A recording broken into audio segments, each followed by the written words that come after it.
Hey, everybody. Um, my name is Kevin Allison with the Marion County Soil and Water Conservation District here in Indianapolis, Indiana. Today, we're going to welcome Greg Monzel, who's a community herbalist and foraging instructor at Wild Persimmon School of Wellness in southeastern Indianapolis.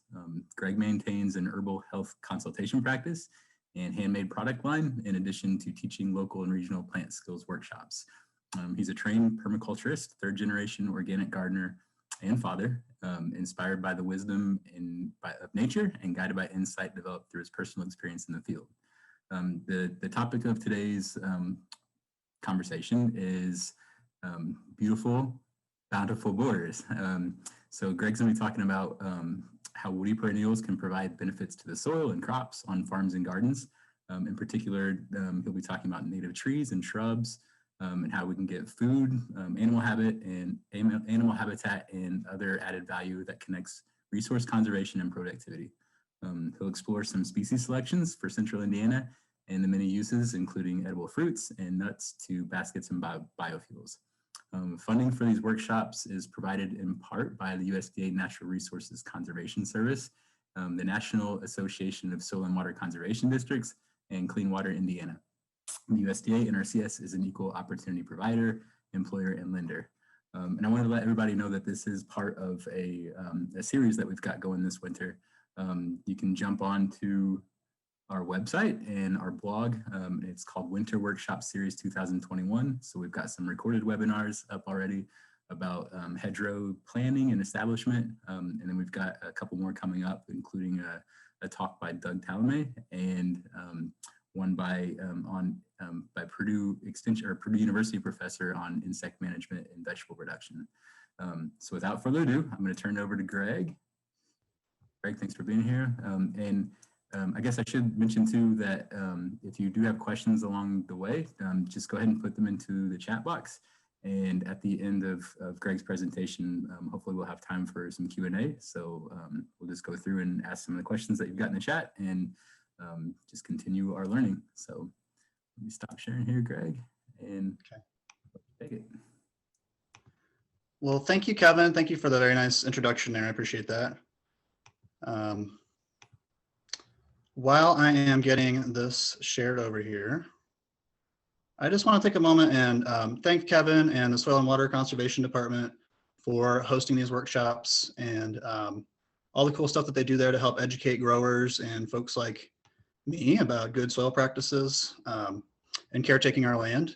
And on that note, I also want to acknowledge and honor that the place that we call home here in central Indiana is, the home of people for many millennia who have cared for these native plants and habitats. And as a forager, someone who gathers wild plants and works in the wild, I can't understate how much I appreciate that stewardship and caretaking of our land and how much we have still to learn and to understand from the nations that have walked before us, especially Miami Nation here in central Indiana. So a lot of what I'll be discussing today comes from my personal experience, but again, this is knowledge that goes back ages among our people, whether they're European traditions that I come from, Native American traditions that are present here on the continent with these native plants, or wherever you might be from. You may have cultural traditions that you can bring forward and think of other uses. And so if you have things to contribute along the way, feel free to add those in the chat box too. I'm sure we can all learn together here. Speaking of European traditions, my family comes from Europe and has been in the United States here since the 1600s. But in Europe, there's a lot of traditions of using hedgerows in both kind of wild states and then in more agricultural uses. In this background that I'm using here, this is a Vincent van Gogh drawing from 1881. And this shows, he was fascinated by these willow trees. And so he did this whole series of drawings on these and paintings as well of pollarded willows. So these are willows that are grown in a hedgerow and then they're cut, these trees looks like they're cut at about 10 feet high. And that produces, just like if you're harvesting a kale plant and you cut the top off, let's say you have a cabbage leaper infection, you cut the top off, the plant responds by setting up this vigorous growth. And this is one way that hedgerows can be very productive in gardens, in farms, and on the landscape because it stimulates, the cutting back of the plants stimulates greater growth and production. And you can take advantage of that. You can use that on your homestead or your farm in a lot of different ways. So we'll be getting into that more today. This is Wild Persimmon School of Wellness, is where we call home. It's 1.3 acres. We're in the southeast side of Marion County, near Waterman's Farm Market, if you're familiar with that. We are a herb school and yoga studio, but first, really, we are a homestead, a suburban homestead. We have 2 kids. My wife and I live here. We work together. Colleen is a garden educator and horticulturist, as well as a yoga teacher, meditation instructor. This shot, is taken during the dormant season. And so it's kind of hard to see where all the trees are. With my cursor here, I'm going to kind of highlight this area is an established persimmon thicket. That was here when we moved in. And since we moved in, we've been adding woody and perennial plantings each year. So in 2013, we started this section, this Oak Savannah Garden, as I'll call it. This was inspired by a visit to Teft Savannah in northern Indiana. And I found a tremendously productive ecosystem there. I really wonder if it might have been a site of indigenous food production at one time, because almost all the species there are edible and useful species for us. You can see in this area that I'm using the cursor on, this is our main vegetable garden, the annual planting. This has been a vegetable garden for over 50 years. And along here, I plan to put in a willow hedgerow as well. So this will be utilized to help block wind, which, north in this picture is actually to the left. So the wind comes, from what would be the bottom of the picture across that. And sometimes I do get issues with my crops blowing over here because of the way that wind moves around structures and buildings. So this willow hedgerow will help be a windbreak. But I did an initial planting here, kind of on the edge of the Oak Savannah Garden. That was one of our first woody plantings here for many different reasons. So getting into that, the way that we developed this garden, it's, we're converting lawn into useful habitat and productive space for us. That, lawn only grows so much, food and such for us, not a lot. So to move that over, we have suppressed a lot of the lawn with wood chip, arborist wood chip, so it has the green leaves in it that kind of compost with it. And then we've top dressed that with horse manure. This on the left, where you see my son watering in his carrots there, this was our original spring planting last year in April. We found the manure layer to be far too thin to support planting, so we ended up mulching another 4 inches of manure on the top of this. So it's a total of about 12 inches of organic matter sitting on top of the mineral soil, and it's suppressing the growth underneath quite well, and it's allowing us to kind of help create a more water conserving space. So this is the downstream. You can see it kind of in the picture there. This site catches water out of the lawn, and so this is slowing down the runoff of water.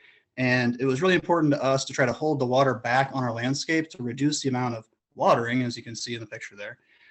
So these wintertime photos, these are just taken recently. I wish I had better photos to show you, but this entire area that you can see and this is covered in the wood chips now. So here is the planting kind of originally, and then we've spread out a lot more wood chips in this area and a lot more manures. In this photo, you can really see the profiles. These are cedar logs that kind of hold up the side of the bed. And then there's several inches more of manure on top of that. This is another bed back behind it, which is even deeper. So I mentioned, I commented on one of the previous workshops that I would show you some of my hugelkultur work. That is what this is. If you're not sure what that term means, it's using wood as a substrate to build up garden beds. And then you're planting into that wood base, and it creates kind of a compost environment and carbon capturing system. That's the way we've developed this part of our garden. This is the first planting of that Oak Savannah Garden. This is looking north down our property line, and this shows many of the plants that have been established here. Again, the seedlings were planted in 2013, the woody plantings. So these pawpaws are, about 7 years old. The hazelnuts that are kind of in the corners of the picture are also the same age, and they've spread out quite well. We got our first crop of hazelnuts 3 years ago, and our first pawpaws came off the trees last year.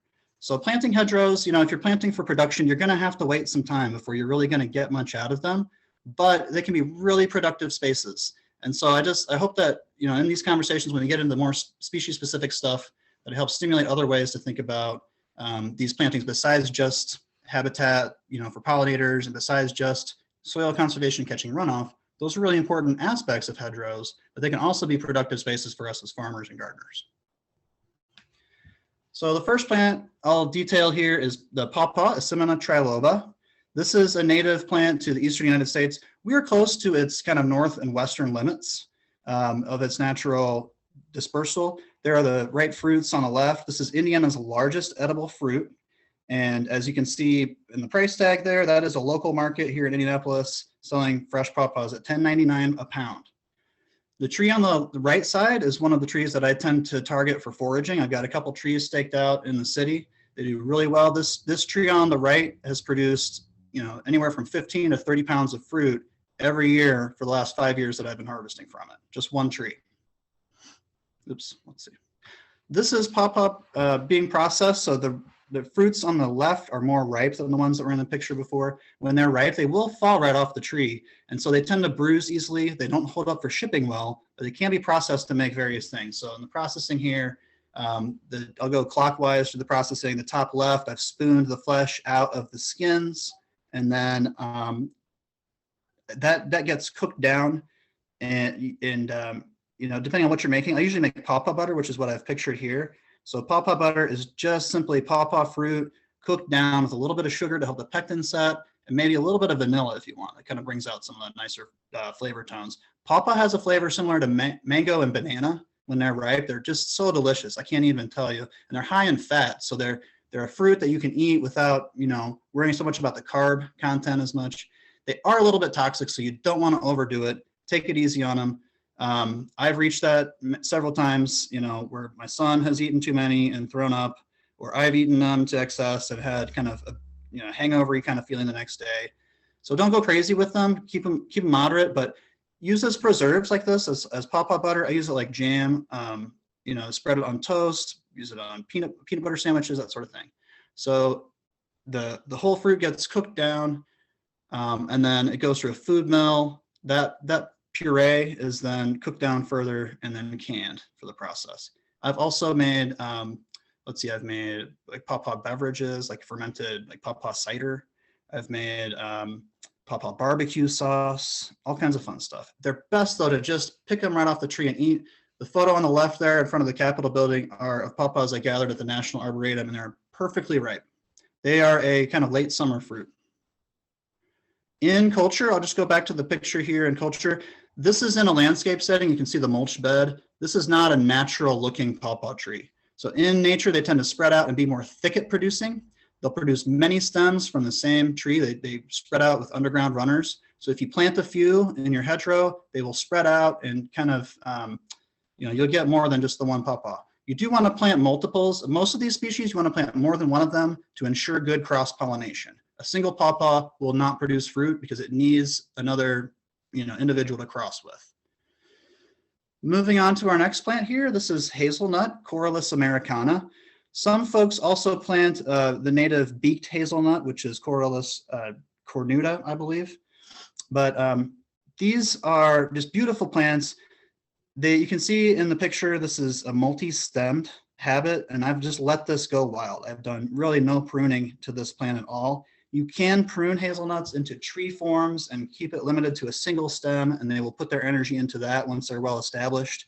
However, I like this thickety clumping kind of habit. It creates more of an interesting winter visual for me, and it also helps screen me from my neighbors a little bit. In the picture, you can see little droopy catkins hanging from the stems. Those are the male pollinating flowers. I just took this picture and the male flowers are present and hanging out, waiting for the first warm days here in February and March when they'll start to open and pollinate the female flowers. They produce clusters of nuts in little papery husks. And then if you've ever had Nutella, you're eating, you know, like a hazelnut cocoa spread. It's so good.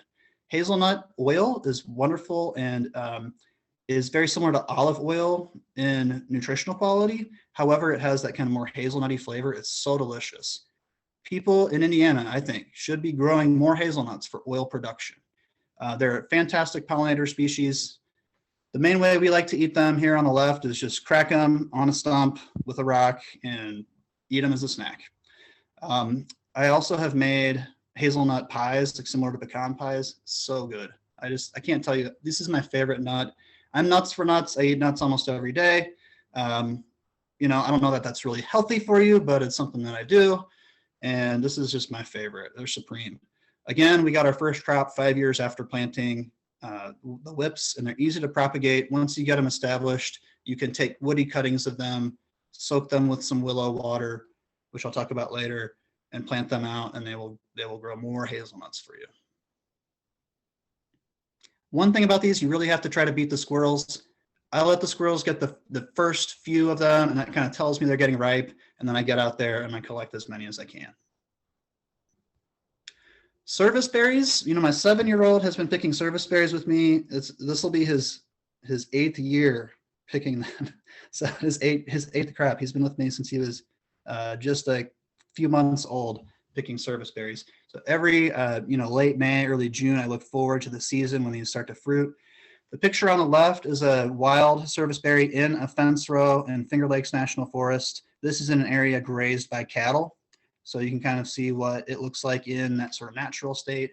The center picture here is one in Spades Park in Indianapolis. And you can see the more multi-stemmed habit that they tend to have in cultivation. And then on the right, these are old mature trees grown up in a more forested setting. So you have all these different kind of forms. You have a more shrubby form all the way up to a tree-like form. Many of these plants that we'll talk about today are like this, where you can work with your prunings to decide how you want to grow them. For the point of a hedgerow, we probably want to keep them low and multi-stemmed for the most part. Service berries have this beautiful spring flower, and you know, they are pollinated by bees, I believe. I don't know that they're a great nectar source, but definitely something to think about. Here on the left, where my son and I are picking service berries, that is in Spades Park in Indianapolis. They are sort of like the size of a hawthorn berry or a blueberry, and they have a little bit of like a blueberry apple kind of flavor to them. The seeds are a little bit larger than maybe you would desire, certainly larger than blueberry seeds.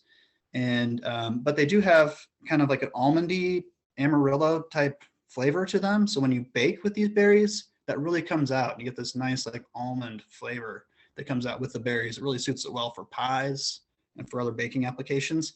I have a friend, Ben Belty, down in the Louisville area who gathers these, and he presses them down and spreads them out into like a thin layer to make like fruit roll-up, basically, you know, like a dried fruit spread kind of thing. I forget what that's called, fruit leather. In the center, this is a baby spoon that I carved from service berry. You can see the grain is very fine in it. So it took, you know, 15 years probably for the tree to grow that much woody material. It's very hard, very dense wood. Excellent stuff for making tool handles and other utensils out of. Very, very nice hard wood. It's a very attractive tree. These are planted in landscaping because they have a beautiful smooth gray bark, beautiful spring flower show. They turn bright red. The foliage turns bright red in the fall. These beautiful berries. The berries are eaten by robins and thrushes. And last year, when the mulberries froze out for the most part, they really hit the service berries hard. So it just kind of depends on the year how many we get. But in a typical year, you know, this is a 5-pound box on the right. We'll typically, you know, put back several gallons in the freezer, all picked out of the city. Elderberry is a wonderful, fantastic plant. You may have heard of elderberry syrup, which is the main product that people make from this plant. On the left is a very natural hedgerow. This is its natural environment along White River. This is in Hamilton County. You can see it spreads out also and kind of takes over a whole site. It doesn't stay in one spot where you plant it. It is a thicket forming species. On the right, this is at Wild Persimmon here, where we planted 2 on this corner of the house. And you can see kind of the main stems here by my harvest bucket of the one planting. The second was planted kind of over here, and this is the main cluster of flowers for it on the other side of the picture. But all of this vegetation around the base are new shoots of elder coming up, forming a real nice heavy thicket. We had rabbits living in here and all kinds of fun stuff. And those will produce flowers next year. You can see this, a tremendously beautiful flowering thing here. They attract tons of different pollinators. They are even winter homes to many pollinators. On the left, the flowers are harvested in this season. So kind of when I first start to drop off of there. And I tend to bend the flowers over into a bucket and shake them off. And the flowers are made into like a beverage flavoring. You might find elderflower liqueurs out there right now. They're really kind of popular with the mixology scene. But I think it would make like a nice flower jam. It makes an excellent champagne kind of beverage that's traditionally brewed in England. And then the berries on the right are also made in elderberry wine, and then elderberry syrup, as I've pictured here. I like to add some other flavorings to it. Elderberry on its own, it doesn't taste fantastic. So I like to add some other aromatics to it that help kind of give it a little more medicinal action and also a little bit better flavor. Of course, when you're making a syrup and you're combining, the elderberry juice with a bunch of honey, that really helps. One thing I see a lot when people are harvesting this plant is that they'll break the whole flowering clusters off of the plant, and that's really not a great way to harvest. If you're harvesting flowers that way, you're eliminating berry production, and if you're harvesting berries that way, it just kind of damages the plant tips. They tend to get more disease that way. It's just not something the plant likes. So as you can see in the picture, I'm removing berries. They kind of fall off when I ripe into my hand, and then I drop those into the bucket. Elderberries can also be produced from woody cuttings. If you have an elderberry already, or where there are some, you can take basically small woody cuttings, make sure that you have a node up at the top end of it, and just stick that in a pot of a gallon pot of soil, and it will start to emerge and root in. Probably sometime in April or May, you can plant it out in the field. These will give you fruits probably after 2, maybe 3 years in the ground. Very quick grower. One other note on elderberry real quick, kind of a more structural thing. If you have maple trees on your property and you do maple syrup production, the internodes, the section of stem between the nodes on elderberry, are hollow and are traditionally used as little pipes that you'd stick in. And they have a certain term, I forget the name of them, but you use that to kind of draw the maple sap out of the tree before boiling. There are many, many species of willows, and they're a little bit hard to key out from each other. The one I've pictured here is curly willow, and willows are, just a really, I feel like, undervalued plant in our landscape and in our culture. Willows, our native willows, the Salix interior, which is sandbar willow, that's our most common one around here. It tends to be kind of weedy in ditches. If you see the multi-stemmed ones, they form thickets and clusters. They are home to many, many insects that rely on them, and their flowers in the spring are one of the early nectar sources for bees. And so they're really important for our bee friends and our pollinator friends. The wood and really the whole plant contains cytokines that stimulate root growth in plants. And so I've used willow in a lot of different applications to take cuttings of other plants or willow and soak it together with the willow, and the cytokines will stimulate root production in those other cuttings that are soaked with it. Willows, you can cut a tree of willow down, and if it makes good soil contact on the ground, it will put roots in there and start to grow again. The stump will grow again. Willows are adapted to beavers, and so beavers come and they will completely take this down to a stump, and then it will grow back again. That takes us back to the initial picture of that drawing by Vincent van Gogh, the pollarded willow. And that is what willows are adapted to do, is to grow back vigorously, resiliently against that beaver damage. And so we can manage them the same way. And by cutting them back to a stump level each year, they send up these vigorous shoots that are fantastic for basketry materials, for taking other cuttings, or for doing all sorts of different crafts and structures with them. In the center here is a very simple willow basket that I weaved one day waiting for my kid to get off the bus out there by the willow tree. And it made a wonderful little carrier for my stickers. And people notice my stickers better at the markets that I go to and fairs that I vend. So those little kind of things, even as kind of crude and rudimentary as that is, that's not a fine piece of art right there, still does a lot of kind of, this added benefit to my family and the richness of our lives here. This is a screenshot from Vermont Willow Nursery, where you can get willow cuttings of different, different colors and sizes and things. And this shows an example of these willow structures people build. I'm working on one here at Wild Persimmon that is not photo worthy yet. But again, you can take these cuttings of willow, stick them in the ground. They're going to root there. And they're going to grow. You can weave them together just like you would a large, shelter scaled basket. And it provides a lot of shelter. Again, it provides that bee habitat. It's a great place for kids to go play. It could be a great place to put your produce while it's kind of too hot to leave it out under the sun. We'll give you a little cooling shed, that sort of thing. They love water. They'll soak up water. They'll pump it out. I have these downstream from my rain collection system so that the water that runs off there goes into the willow garden and waters it, keeps them nice and damp. And I feel like they help to purify it and get it out of there. Willow as a medicinal plant has been used for a long time. It contains salicylic acid, same kind of compound that aspirin is in, the same group of compounds, and similar functions. It tends to thin the blood a little bit, can lower fevers, and help with aches and pains. What farmer and gardener doesn't have aches and pains?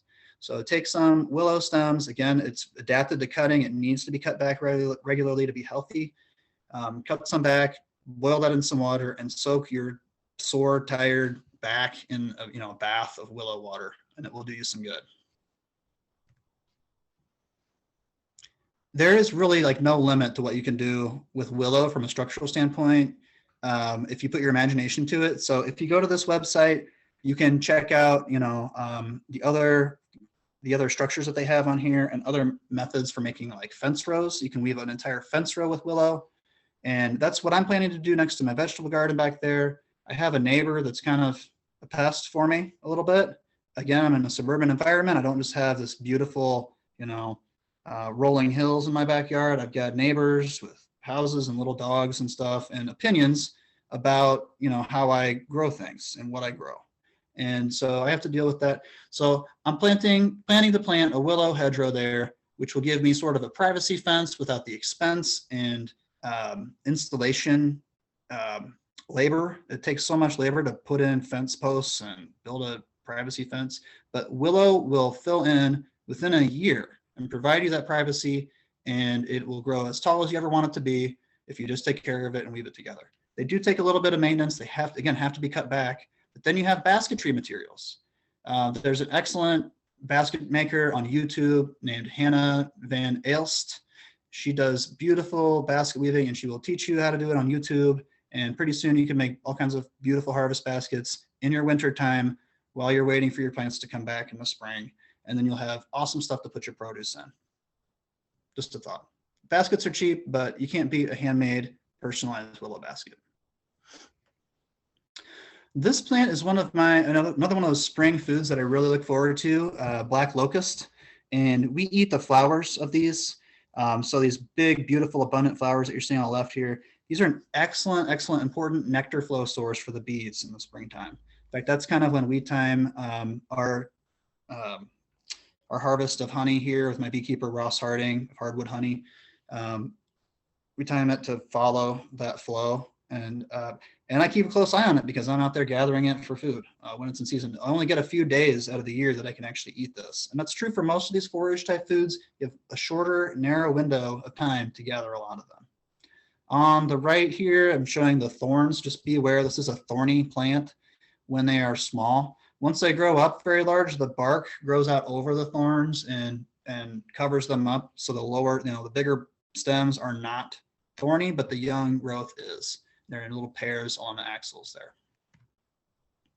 This is a picture of black locust fritters that, basically we take the flowers, clean them off the stems, and then we mix up a little bit of a batter and toss the flowers in there and make little pancakes with them, basically. Fritters, or you could call them pakora if you like. They're just sweet and tasty. The whole family likes them. And I just feel trees make so much food. It's kind of shocking if you're used to growing vegetables, how much food a single plant can actually produce. Sometimes if you're talking about an oak tree, thousands of pounds of food for a person. So black locust can produce a ton of food. The seeds are also edible, though they're probably too much work to make it worth your time. The The trees, though, are in the pea family, so they fix nitrogen, and if you're cutting them back regularly as a hedgerow, that will stimulate them to release that nitrogen back into the soil, and they won't just keep it there for themselves.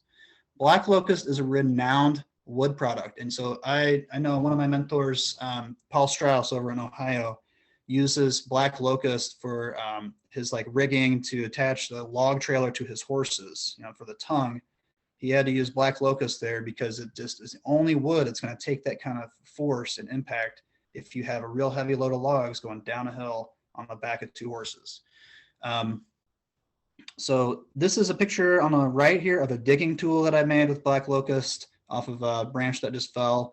I've used it as, you know, and I've fire hardened it and then used this to dig vegetables, root vegetables primarily, in the wild, and it makes a great, you know, it's held up for me better than the Osage one that I had before. And I've used black locust for tool handles. It will last 80 years in the ground as a fence post. So just for that alone, if you're a farmer that needs fence posts or structural materials for building trellises and things, you really can't beat black locust for its outdoor durability. I made an altar using these as legs for a wedding one time. Really amazing stuff. So nature is just full of bounty for us, and we've forgotten a lot of the ancient ways of our ancestors of gathering these foods and working with these foods. But you know, you can reclaim these. You might be growing vegetables now. You might have a home garden and be thinking about expanding into some of these more native foods. Remember, that people have lived here on this land for millennia using the species that are locally available to them. So they're available to you as well if you humble yourself to learn and listen from the plants and our elders and the ancestors that are here. And you can really put together some beautiful, amazing flavors and foods and nutrition from these wild plants. Let's see.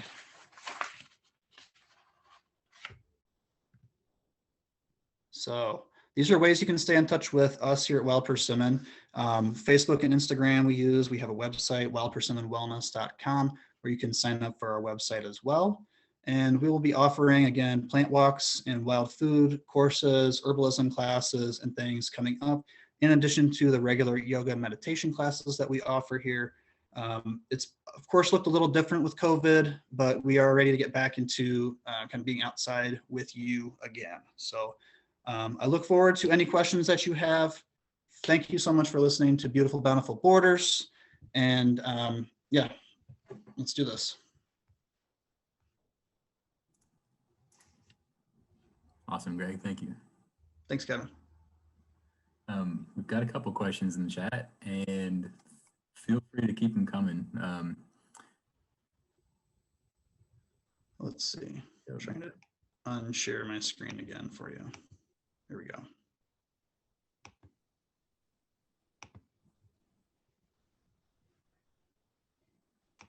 There it is. Perfect. All right, Greg.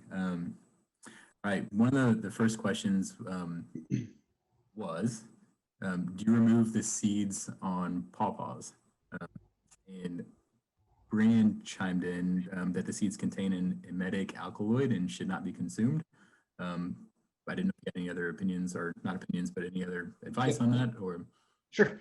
The seeds of pawpaw are more toxic than the rest of the plant. The whole plant is toxic, though, and you can smell it by crushing the leaves. You can smell those alkaloids. Again, it will, it's a really pretty potent neurotoxin, so don't take too much.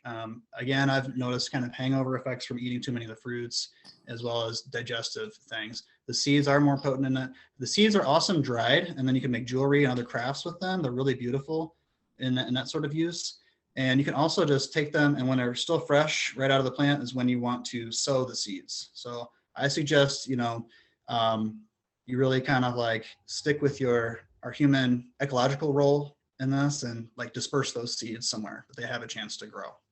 Pawpaws are naturally, in kind of more riparian settings.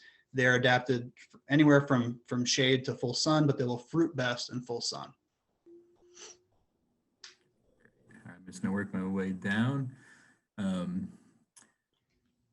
Okay, so I'm a little bit curious about the extraction process of the tea out of willows. Um, Yep.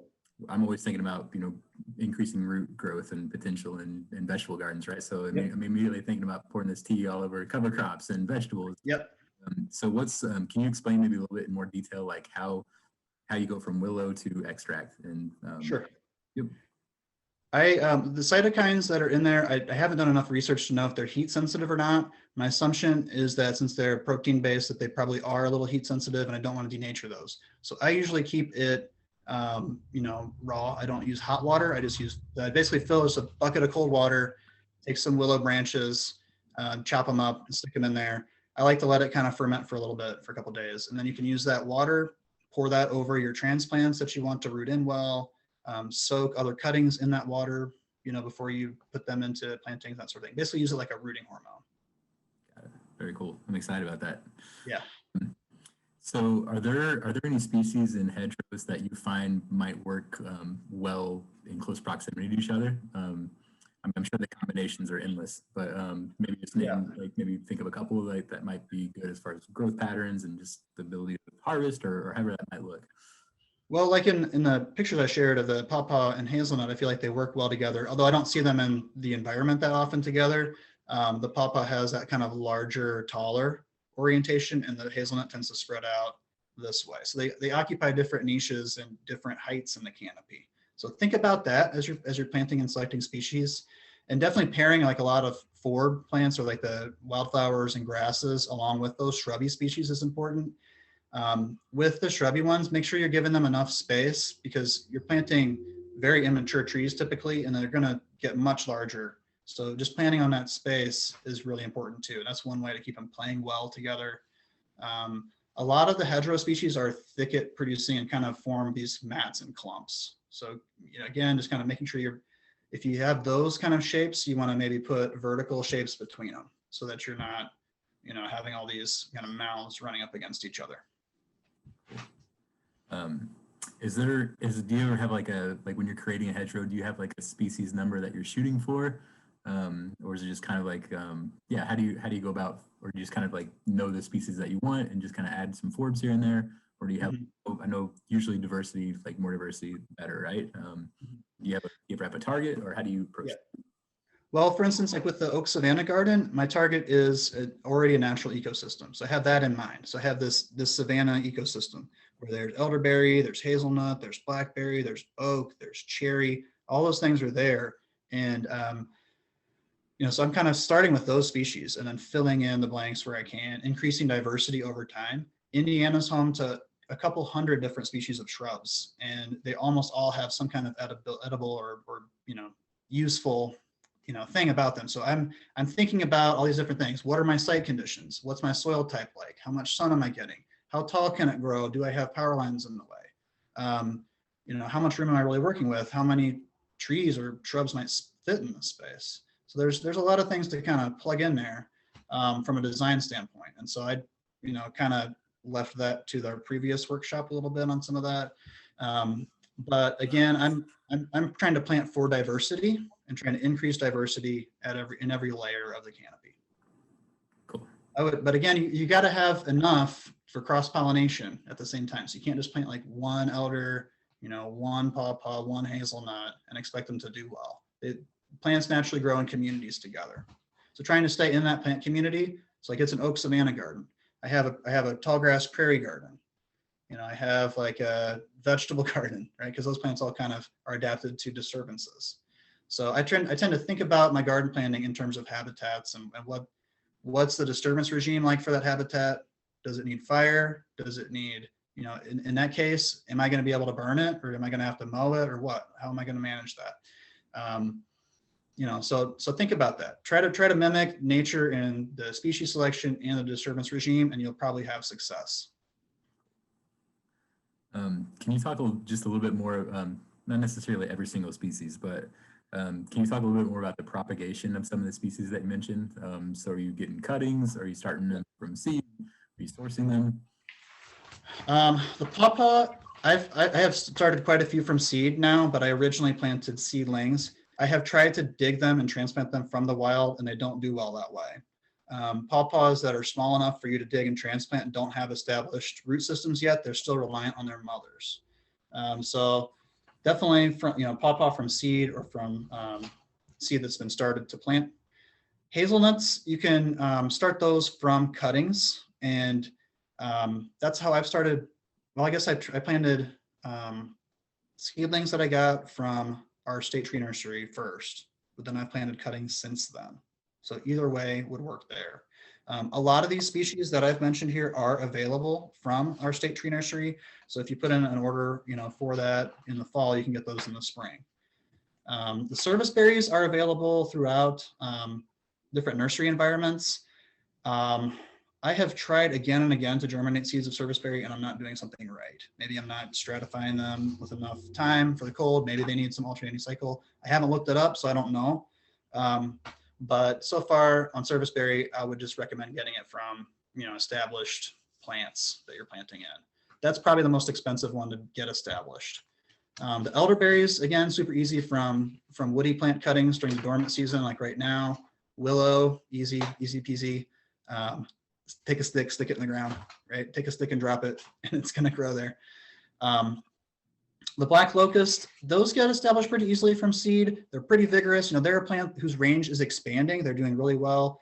Hard to go wrong with them. I've tried transplanting small ones and have not succeeded well. It may be the same thing with pawpaw, where they don't have established root systems yet. So how to get that one going, I'm not quite sure. Probably gather some seed pods in the fall and throw them where you want them. Thank you, Greg. You mentioned hugelculture. Can you explain that one more time? Like just like the kind of like the basic process of building it. And, Yep. Yep. So hugelculture as a concept is using wood as a substrate for producing like a raised bed, basically. So I've used wood chip in most of mine and rotten old pieces of, firewood that I couldn't split and laid around and got rotten for long enough that they'll now hold water and have spaces for roots to grow into them. But it comes from, it's a European practice that comes kind of in the permaculture vein. People get excited about it because the soil tends, because of all the carbon in it, holds water better. It creates a lot of structure to it. So in the areas that I'm gardening with that are low spots in my land, and so they tend to hold water and it kills plants there. So I'm building up the soil so that it has a deeper, richer, organic layer there. It protects the mineral soil underneath from erosion, and it helps to eliminate kind of lawn habitat. People often do this with whole logs or whole sections of logs. That will take a long time to break down in the soil and to really give you the benefits. By using the wood chips, it speeds up that processing time, that composting time.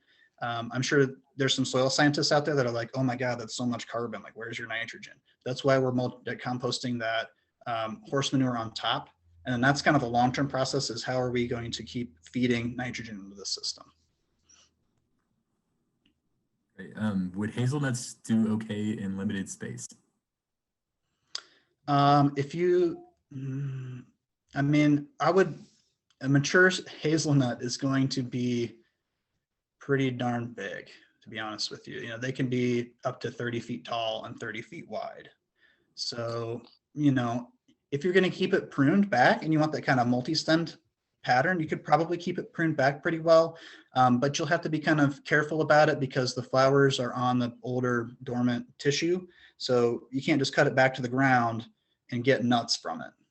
It'll live through that. You can cut it back. You can take the, woody parts for, they make great plant stakes and basket materials for splints, but they're also where your flowers and your nuts are going to be. So it would take a little bit more care to keep it in a small space, but you could keep it pruned. You could manage it. I'm a lazy gardener and farmer though. I want things that are going to kind of take care of themselves. So I try to plan on maturity when I'm planting and making these species selections. Like if I want a small shrub that's going to stay small, if there's enough water there, I might pick like button bush, which is going to stay lower than 5 or 6 feet probably, and so much wide, but it needs a lot of moisture. So it just might depend on your site condition. Can you talk about a few of your favorite herbaceous plants to include in these hedgerows?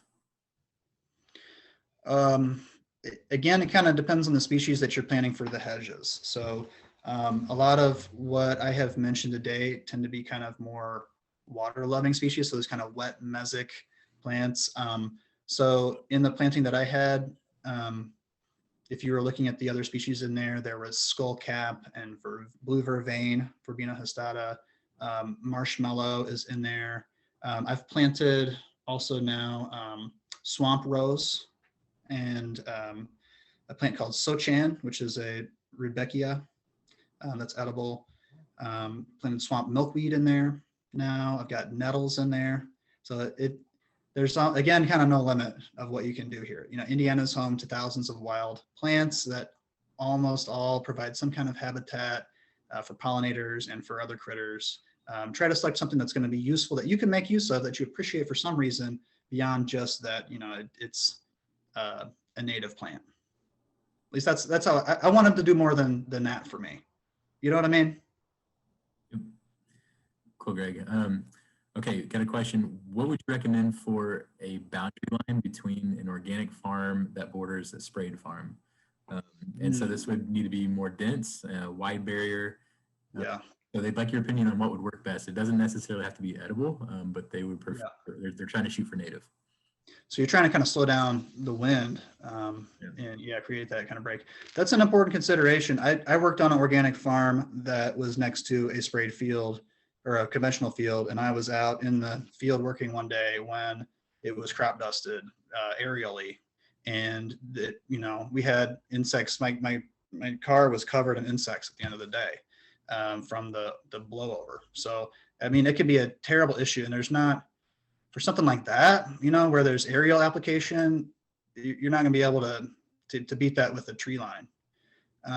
But I would say probably willow is one of your best bets for a long run that's going to grow nice and tall and be dense enough to kind of slow down maybe some of the airflow through there. Planting red cedars, our native red cedars through there might work. If you don't grow apples, that would be okay. Those are going to be evergreens and they are kind of slow growing and get a little bit bigger, but those are all going to be susceptible to glyphosate. So if they're spraying glyphosate, you know, and it's blowing around, that's going to kill your hedgerow too. So that's a good question. I don't know that there's a great answer for that. Maybe making sure you have that, you know, buffer zone between your property and them. I'm sure you do. Planting it with, something tall and fast, you know, willow, probably black willow would be your best species for our area. For something that's going to be like real fast to get in there. My neighbor has a willow tree that came in from seed over there. It's only been 5 or 6 years and that thing is twice as tall as his house. Yeah, I know there's no silver bullet answer for that question, but I guess I'd also recommend, you know, getting your site registered with Driftwatch, just so it's on there. I think some like applicators will hopefully check that before spraying fields. So, and they're liable for damage for that. Yeah, so if you have damages, record that, and you know, if you have, I don't know if you have crop insurance, if you're at that scale or not to have crop insurance, but it might be a good thing to think about. Or put a lawyer on retainer. We talked a little about the willow tea. Got a question. Does the willow tea potentially help seeds when germinating? I don't know about that. I don't know if those cytokines might be potential germination inhibitors or not. That's just not part of the plant physiology that I'm aware of. I don't use it with seeds, but once they are starting, you know, once they've germinated and you've got little roots, I think it's totally fine to add a little willow water to them. Yeah. Just use it like with regular watering, you know. Okay. Got a comment that native viburnum and dogwood species would also be good to use in these in hedgerow situations. I have dogwoods that I've planted here for their habitat, and they are excellent for stakes and other materials. And viburnums, I love in our area black haw viburnum, which is, what is that viburnum? Oh, I'm forgetting the species name right now, but it's our local black haw. It's a beautiful, beautiful plant. There is also nanny berry, which has an edible berry that's pretty good. It's kind of raisin flavored with like a large seed. Just with those plants, I didn't select them for this program because there's not as much, you know, utility from a food kind of farming standpoint. but I agree completely. Excellent choices. Again, plant for diversity, try to plant native species and plant a lot. Greg, do you have any favorite, I'm sure there's tons, but do you have any favorite resources for, checking out trees or getting ideas? I know you pretty well. I think your favorite resource is just going out and to that habitat and looking around and observing, which is For sure. should definitely not underestimate. But is there any like books or online resources that you really like? Yeah, actually, I have a book. I'm right next to my bookshelf here. So I mentioned my mentor Paul Strauss earlier using Black Locust, and so he has an excellent book, The Big Herbs. It's all about trees, and so the big herbs are just trees. They're really big plants, right? And we tend to think about them as being somehow different or whatnot, but yeah, Viburnum prunifolium, thank you. That's our local one here. If you go down to southern Indiana, you get into more of like crampbark, Viburnum opulus, but up in our area, yeah, Viburnum prunifolium, good. Beautiful flowers too on those. Those are really nice and excellent medicinal species. But yeah, so Paul's book, The Big Herbs, he's over in kind of Appalachian part of Ohio, southeastern Ohio. So a little bit different plants there, but it includes most of the species that we have here. Wonderful stories that he tells, medicinal applications, and all kinds of other stuff. And you get to learn about Polly. There's Polly. That's an old picture. He's an old guy now. He's a really interesting guy, though. He learned to farm his land from Amish folks that lived in the valley where he's at. And so he learned a lot of the old ways through that. And his land was home. It is home. It's not his land anymore, so I don't know how to say it. But he donated land that contains the largest stand of golden seal anywhere in the world, and is now in conservation. Yeah, I'm still seeing the comments come up about viburnums. Yeah, I have never found a Native American crampbark. Every time I key it, it's a European one. So they will be sold as American crampbarks, but the European one is different. You can tell by the little petiolar glands that are on them, whether they're convex or concave. And I still have yet to find an American crampbark anywhere. So be careful with that species. I like this question because I've sat with my family picking off the stems of elderberries. Yeah. So when you harvest and use elderberry, do you have to go through and pick out all the little tiny stems attached to each berry, or do you not have to do that? Do you not have to be perfectionist on this? It is a lot of work, but I know the stems are toxic. Right. It's like a lot of foraging foods. You have more processing time. You save the time and labor that you don't have to plant it and care for the row of vegetable or whatever, but there's a lot on the back end. So with elderberries, I usually don't worry too much about them because I'm juicing them for whatever I'm using. I'm juicing them to make syrup, or I'm juicing it to make wine. And so, I'm screening out all of the stems with the seeds and the skins when I'm going through that step. So I don't worry about it. Heat breaks it down a little bit. So by cooking it all in there, together with a little bit of stem, I don't leave them on the stems though.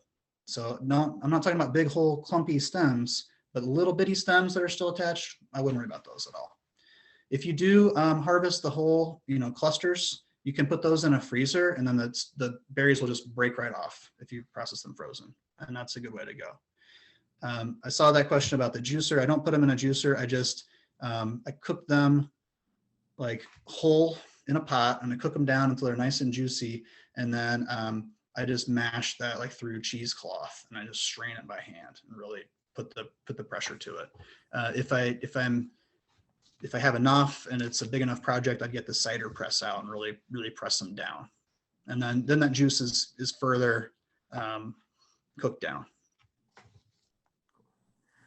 Yeah, just a comment about the European cranberry viburnum. It's been ranked as highly invasive. Just beware. Yeah, it's common. Yep. And because of the confusion about the species, they're really hard to tell apart. Often people do think that they're native ones, and neither of them are very, like, people talk about them being, oh, it's like cranberries.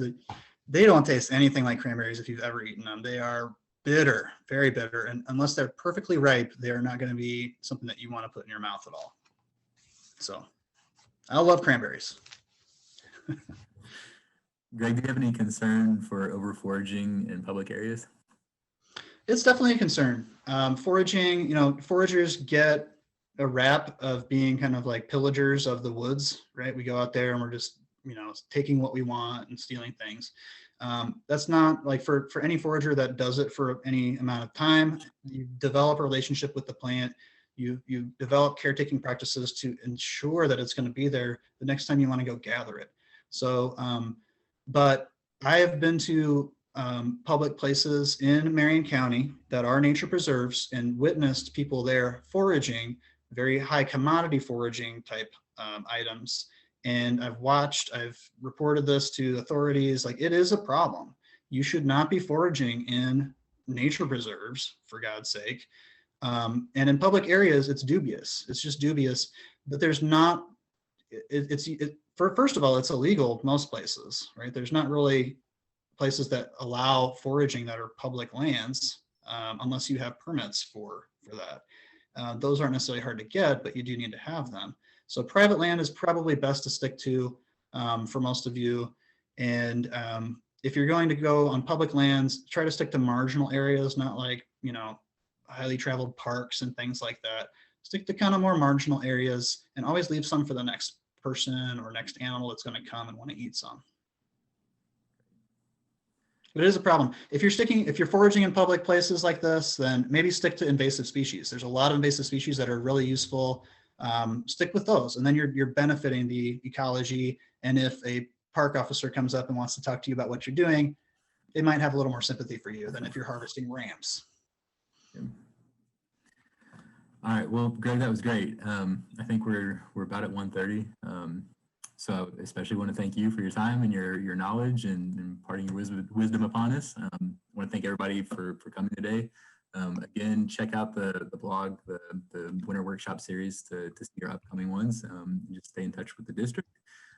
Special thanks to the USDA Natural Resource Conservation Service, the National Association of Conservation Districts, and Clean Water Indiana, helping us put on these workshops and being part of the funding source behind that. So yeah, again, thank you all for your time and hope to see you all again.